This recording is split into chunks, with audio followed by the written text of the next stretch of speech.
कुर्यात् सदा मंगलम शुभमंगल सावधान।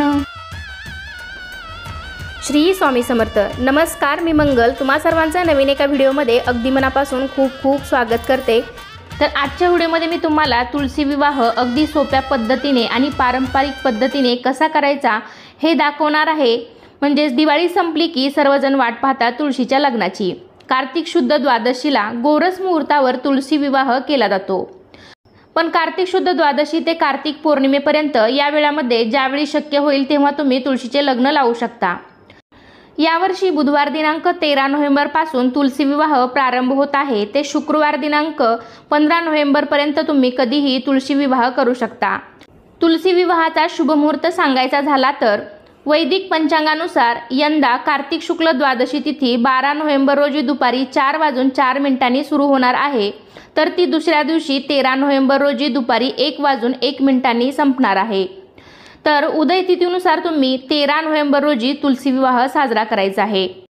या दिवशी तुळशीला घरातील ज्येष्ठ कन्या समजून तिचा विवाह श्रीकृष्ण किंवा शालिग्रामशी लावला जातो आणि आपल्याकडील प्रथेप्रमाणे एकदा का तुळशीचा विवाह संपन्न झाला की मग इतर विवाहांच्या मुहूर्तांच्या तिथी सुद्धा निघायला सुरुवात होते। तुळशी विवाह हा सायंकाळी केला जातो। तुळशी विवाह केल्याने कन्यादानाचे पुण्य प्राप्त होते अशी मान्यता आहे। तसेच तुळशीचा विवाह केल्याने भगवान विष्णू आणि माता लक्ष्मी देखील प्रसन्न होते। तर सर्वात प्रथम तुळशीची कुंडी आपण एका ओल्या कपड्याने स्वच्छ करून घ्यायची आहे। त्याचबरोबर तुळशीच्या आजूबाजूची सुद्धा जागा साफ करून घ्यायची आहे। गावाकडे घराच्या बाहेर घराच्या समोरच तुळशी वृंदावन असतं, तर त्या ठिकाणी शेणाने सारवलं जातं, छानशी रांगोळी काढली जाते। तर या ठिकाणी पहा, तुळशीला मी असं स्वच्छ करून छान सुशोभित सजवून घेतलेलं आहे। या दिवशी तुळशीचं लग्न असतं, त्यामुळे आपण तुळशीला छान असं नवरीसारखं सजवायचं आहे। तर तुम्हाला शक्य असेल तर तुळशी वृंदावनाला सुद्धा छान असा रंग द्यायचा आहे, त्यावरती स्वस्तिक काढायचं आहे, आजूबाजूच्या भिंतींना सुद्धा कलर द्यायचा आहे। तर उसाला तुळशीचा मामा समजून उसाचा मांडव तुळशीभोवती घातला जातो। शक्य असेल तर 4 उसांचा मांडव घालावा, नसेल तर मग 2 ऊस लावले तरीही चालतील। तर मला इथे ऊस मिळालेले नाहीत, तुमच्याकडे असतील तर तुम्ही नक्कीच उसाचा मांडव घालावा।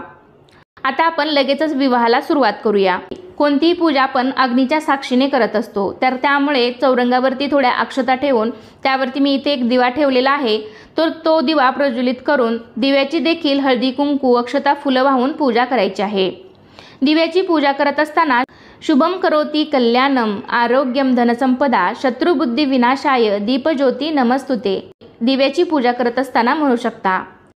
पूजा करण्यापूर्वी सर्वात प्रथम आपल्याला आचमन करून घ्यायचं आहे। मनाच्या शुद्धतेसाठी तसेच सर्व देवांच्या आवाहनासाठी आचमन करणं गरजेचं आहे। डाव्या हाताने उजव्या हातामध्ये 3 वेळा पळीने पाणी घेऊन ते प्राशन करायचं आहे। त्यानंतर 4थ्या आणि 5व्या वेळेस पाणी खाली ताम्हणामध्ये सोडायचं आहे।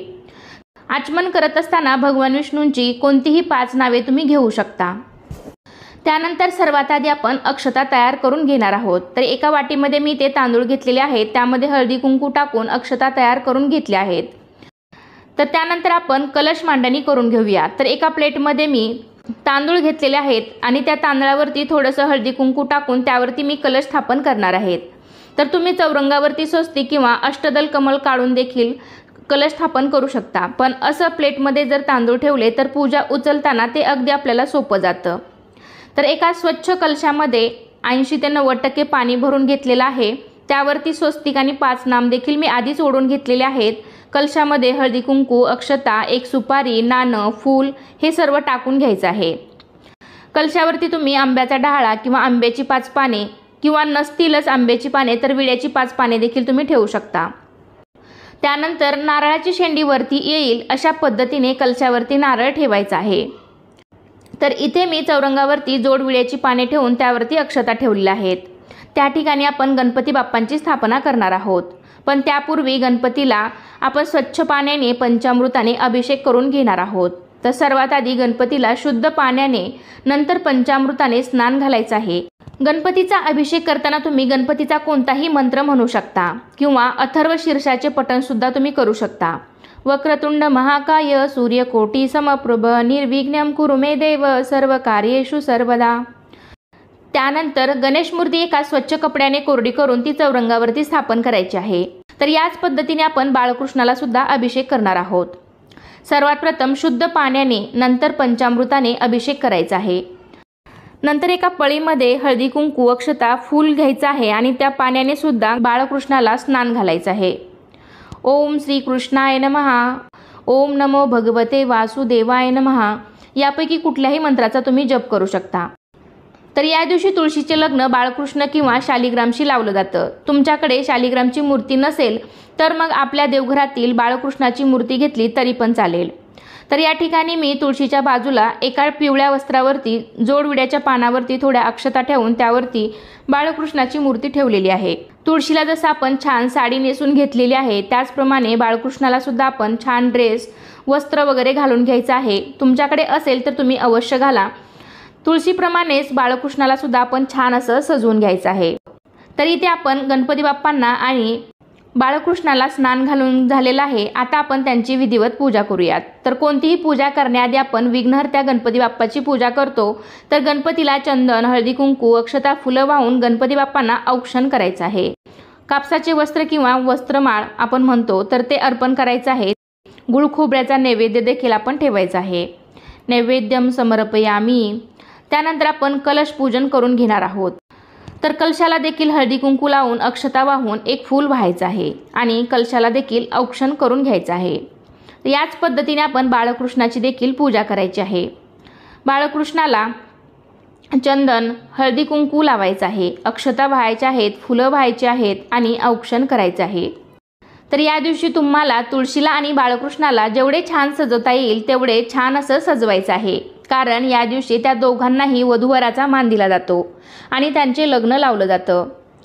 तर याच पद्धतीने आपण तुळशीची सुद्धा षडोपचारपणे पूजा करून घेणार आहोत। तुळशीमध्ये सुद्धा चमचाभर शुद्ध पाणी, चमचाभर पंचामृत आणि त्यानंतर एक पळी पाण्यामध्ये हळदी कुंकू अक्षता फूल टाकून तुळशीला पाणी व्हायचं आहे आणि पुन्हा तुळशीमध्ये शुद्ध पाणी टाकायचं आहे किंवा याऐवजी तुम्ही फुलाने सुद्धा पाणी आणि पंचामृत शिंपडलं तरीही चालेल। त्यानंतर तुळशीला आपण सौभाग्य अलंकार घालून घ्यायचे आहेत। तर या ठिकाणी माझ्याकडे अशा हिरव्या बांगड्या आहेत तर आपण तुळशीला त्या घालून घ्यायच्या आहेत किंवा मग असं तुळशी विवाहासाठी लागणारे साहित्य या दिवसामध्ये तुम्हाला बाजारामध्ये सहज मिळून जातं तर ते सुद्धा तुम्ही आणू शकता। त्याचबरोबर काळ्या मण्यांची पोत किंवा मंगळसूत्र असेल तर ते सुद्धा तुम्ही तुळशीला घालून घ्यायचं आहे। तर मी तेच घालून घेतलेलं आहे। तसेच तुमच्याकडे आवळा चिंचा बोरे हे सुद्धा असेल तर हे सर्व सुद्धा तुम्ही तुळशीच्या मुळाशी वाहून घ्यायचं आहे। तर मला इथे ते मिळालं नाही त्यामुळे मी इथे तुम्हाला ते दाखवलेलं नाही, पण तुमच्याकडे असेल तर ते अवश्य तुळशी मातेला या दिवशी व्हायचं आहे। तर या ठिकाणी वधूप्रमाणेच तुळशीला सुद्धा तुम्ही लाल चुनरी सुद्धा अर्पण करायची आहे। त्यानंतर तुळशीला कापसाचे वस्त्र आणि गजरा वगैरे तुमच्याकडे असेल तर तो सुद्धा तुम्ही घालायचा आहे। तर मी ते कापसाचे वस्त्र आणि गजरा आहे तर तो घातलेला आहे। तसेच फुलांचा हार असेल तर तो सुद्धा तुळशी मातेला घालून घ्यायचा आहे। त्यानंतर आपण तुळशीची देखील विधिवत पूजा करून घ्यायची आहे। तुळशीला हळदी कुंकू लावायचं आहे, अक्षता व्हायच्या आहेत आणि तुळशीला देखील औक्षण करून घ्यायचं आहे। पूजा झाल्यावरती आपण तुळशीची ओटी भरून घ्यायची आहे। तर त्यासाठी मी एक ब्लाऊज पीस घेतलेला आहे। त्यानंतर आपल्याला हळदी कुंकू सुपारी हळकुंड खारीक खोबरं त्याचबरोबर थोडेसे तांदूळ आणि एक फूल आपल्याला इथे लागणार आहे। तर हे सर्व साहित्य त्या ब्लाऊज पीसवरती ठेवायचं आहे। तर माझ्याकडे जेवढं अवेलेबल आहे तेवढं मी ते घेतलेलं आहे। तर हे सर्व साहित्य घेऊन आपण तुळशी मातेची ओटी भरायची आहे किंवा मग तुम्ही खणा नारळाने पण ओटी भरू शकता। तर त्यावरती हळदी कुंकू वाहून आपण तुळशीची ओटी भरायची आहे। ही ओटी तुळशीच्या मुळाशी लावून तुळशीमध्ये जागा असेल तर तिथे ठेवायची किंवा मग पुन्हा तुम्ही खाली ठेवली तरी पण चालेल। तर अशा पद्धतीने तुळशीची विधिवत पूजा झालेली आहे। त्यानंतर आपण घरातील सर्व मंडळींनी एकत्र यायचं आणि त्या सर्वांच्या हातावरती एक फूल आणि थोड्या अक्षता द्यायच्या आहेत आणि मंगळाष्टका म्हटल्यानंतर या अक्षता आपण टाकायच्या आहेत। मंगळाष्टक म्हणताना पांढऱ्या शुभ्र रंगाचे एक नवीन कापड घ्यायचं आहे आणि त्याच्या मधोमध हळदी कुंकवाने बरोबर मध्ये स्वस्तिक काढायचं आणि वधू आणि वर यांच्यामध्ये ते आपल्याला पकडायचं आहे। तर यालाच अंतरपाठ असे म्हणतात।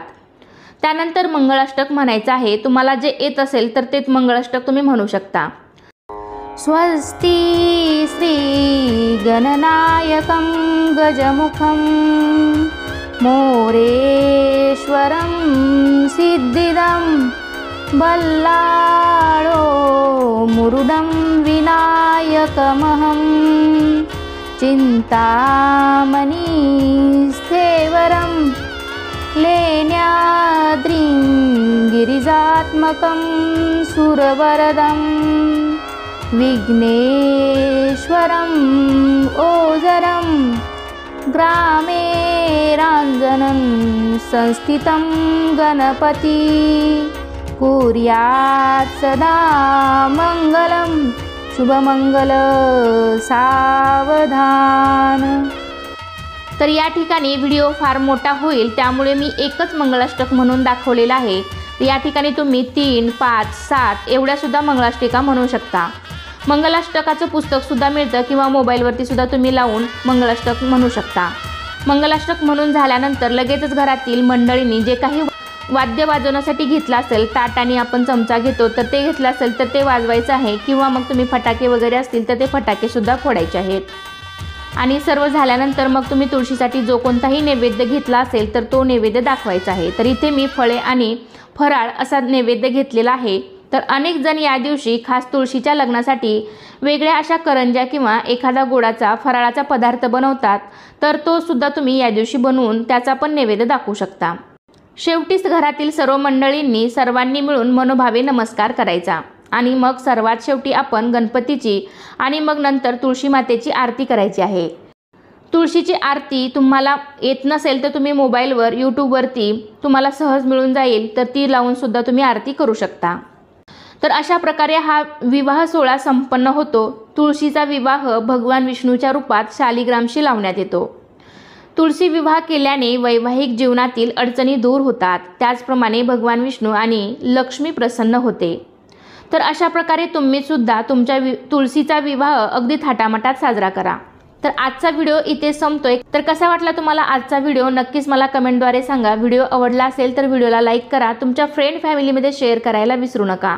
अजूनही काही शंका असतील तर कमेंटद्वारे नक्की विचारा। चला तर पुन्हा भेटूया अशाच एका छानशा आणि माहितीपूर्ण व्हिडिओमध्ये। तोपर्यंत धन्यवाद।